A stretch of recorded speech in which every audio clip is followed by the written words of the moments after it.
प्रक्रिया ही साईटवर पूर्ण होत आहे। साधारणपणे 1 कोटीपेक्षा जास्ती महिला आज बऱ्यापैकी त्यांचं KYCची प्रक्रिया झालेली आहे। ज्यांच्या पतीचं निधन झालेलं आहे किंवा वडिलांचं निधन झालेलं आहे किंवा डिवोर्स असतील म्हणजे एकल महिला असतील त्यांच्यासाठी आम्ही वेबसाईटवर एक ऑप्शनच्या संदर्भातलं एक वर्किंग करत आहोत की त्यांच्या पतीचं किंवा वडिलांचं जर निधन झालं असेल तर त्यांचं डेथ सर्टिफिकेट किंवा डिवोर्स झाला असेल तर ते डिवोर्सचे पेपर्स अपलोड करण्याच्या दृष्टिकोनातून हे आम्ही तिथं ऑप्शन्स तयार करत आहोत।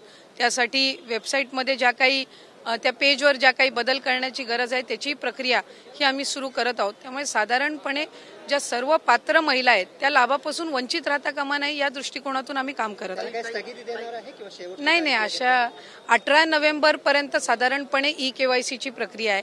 त्याच्यामध्ये पण जो मधल्या कालावधीमध्ये पाऊस झाला किंवा मराठवाडा आणि पश्चिम महाराष्ट्र काही कोकणाच्या परिसरामध्ये उत्तर महाराष्ट्रामध्ये जी अतिवृष्टी झाली या संबंध परिस्थितीमध्ये कायकांचे कागदपत्र त्यांना गमवावे लागले म्हणजे त्या पुराच्या परिस्थितीमध्ये तर त्या संदर्भातला निर्णय हा आम्ही त्यांना एक्सटेन्शन देणं मुदतवाढ देणं हे आम्ही निश्चितपणाने त्या ठिकाणी करू आणि कुठलाही पात्र लाभार्थी लाभापासून वंचित राहणार नाही याची दक्षता आम्ही नक्कीच